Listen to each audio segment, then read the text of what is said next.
Weeks ago, I think I made myself pretty clear that I'm super hyped about Divas Festa because of Coral. I've wanted to skip this obvious cash grab of a set, but ever since I saw Coral thrive in Vanguard ZERO Winter Championships, I told myself, I gotta get me some of this. For those who haven't caught up, Coral's retrained Aurora Star version can jack up numbers to allow rearguards to ignore damage triggers as early as turn 3, which means your opponent can take a lot of damage real fast to set them up to lose next turn. And during that next turn, Arcadia Star takes the stage with support from Kruk, Charlotte, and Spica to extend the battle phase for an incessant barrage until your opponent's defense crumble. Coral, in general, a bullet train who can quickly speedrun the opponent almost every single time. Sure, your opponent might get lucky and get some heals or draw triggers, but most of the time they're just delaying the inevitable. This toxic combination of power and speed provides a very fun experience. Unless you're facing Coral, of course. In Japan, Coral got nerfed a month later because she's that strong. However, it didn't stop players from innovating. They managed to build a Coral deck supported by powerful song, La Call. La Call prevents guarding if you have 3 or less cards left in the deck. Just a matter of powering up and adding extra criticals from popping Melody Layla. I haven't tried the La Call variant yet because I'm still enjoying the Kruk version that I'll discuss today while it's here at full power. Maybe I'll try La Call in late April. With this, I'll present to you a guide on how to play the Kruk variant of the Coral deck. The deck lists are based off the ZERO Championship Winter deck lists, which I tweaked a little bit to suit my play style. The credits go to them. The winning image is similar to the Fenrir Cancer, where he uses soul charging abilities to thin the deck and power up his rear guards. Then more skill to Soul Blast Taro so she can stand rear guards, go back to the deck and get checked as a stand trigger to obliterate the opponent in a single battle phase with more than 5 attacks. I'll have links to the videos in the description. You can watch them before proceeding. I assume you've already watched, so let's move forward. You can summarize Coral's winning image in 2 easy steps. Step 1. Pump up the rear guards. Step 2. Attack relentlessly. Without further ado, let's elaborate. Step 1. Pump up the rear guards. Aurora Star is the energy drink of this deck. On ride or when a Coral strides, pay the cost to draw 2 cards and give the Vanguard an ability to give additional 5,000 power to your front row units for every 2 Corals in the soul. It's a continuous ability, so any rearguard placed in the front row at any time the skill is active gets the bonus power. To maximize this ability, soul charge as many Coral units as you can as quickly as possible. The minimum is 4 Corals to meet ability requirements, but like in any harem, the more the merrier. Aurora Star and the Coral Strides can help you with this as well, but I'd like to put emphasis on the support, namely Lyrica, Laroca, and Grade 2 Murtoa. Their primary role is to push as many Corals as possible into your soul and fix your ride chain if you ever brick. These abilities activate when they are placed or bounced, so you can use Bermuda Triangle's bounce mechanic to spam these abilities. They work perfectly with Shiny Star, who can bounce up to 2 cards when her attack in the Vanguard circle hits the opponent's Vanguard. A great hit-and-run tactic with a ton of benefits, best especially if going first. Here are a few samples. The most basic, of course, is calling them to the field, bouncing them and then repeating the play next turn. In this case, you can also send Murtoa to the soul because of her second ability that we'll discuss later. Let's kick it up a notch by using the soul. If Lyrica is in your soul, you can use her skill to send a grade 2 or greater card from your hand to the soul to call her to the field. Once the cost is paid, Lyrica gets called to the field and her on-place ability would activate, giving you another chance to fill the soul. If you bounce Laroca, her skill would activate, allowing you to push a card from your hand to the soul. Instead of sending Coral directly, you can send Lyrica or Murtoa instead, depending on the situation. That's pretty much what you'll do 80% of the time while playing Coral. Bounce, put to soul, repeat until your front row units are as jacked as you want them to be. Lyrica and Murtoa are my ideal targets even when using Aurora Star and Arcadia Star's skill because of the utility they provide inside the soul. Personally, my priority when sending to the soul is Lyrica, Murtoa, and Coral, depending on what combo I can play.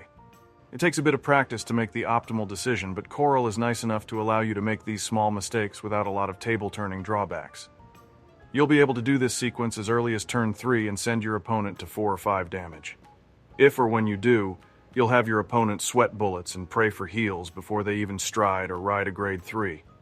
The next step is crucial because it's the actual final turn moment where you make your dreams come true. Step 2. Attack relentlessly. You've already rushed your opponent to 4 during the early game, and now you want to close it out on the next turn. How will you do that? The simple answer is attacking relentlessly.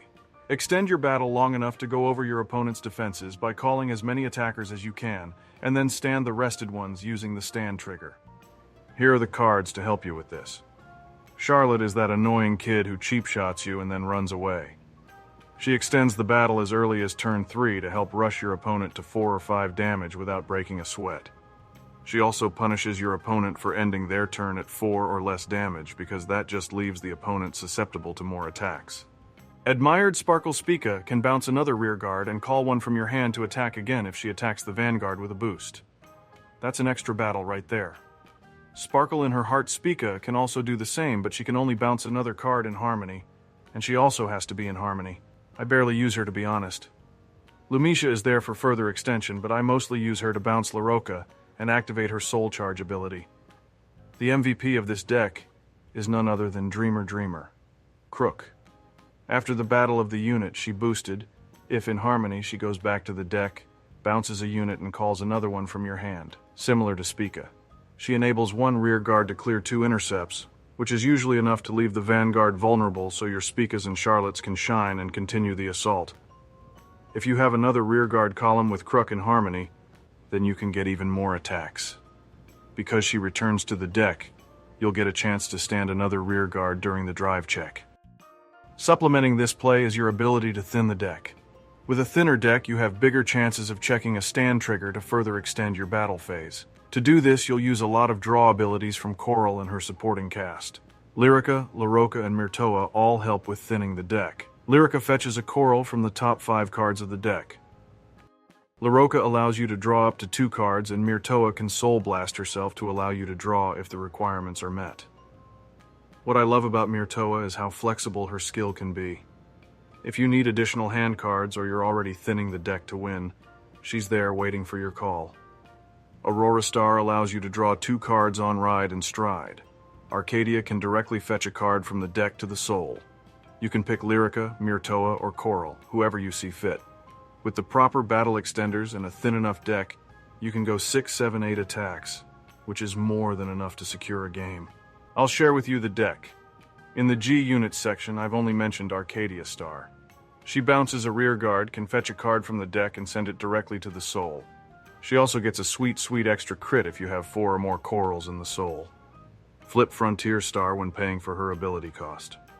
Olivia and Frontier Star allow you to attack multiple times if ever you don't have enough parts to extend the battle with Arcadia Star or you're scared of decking out. A good alternate second stride and closer. Anj is there to combat Link Joker. I will put a second copy when I get one. Wiz is the preferred sentinel of the deck because she can return to the hand if you ever need her to boost. All in all, Coral is a deck that consistently hits big numbers while abusing Bermuda Triangle's mechanic of bouncing cards to draw and even extend the battle phase. She is easy to use but a bit difficult to master. Her plays draw similarity with that of Fenrir. You may time out while practicing, but that's part of the grind.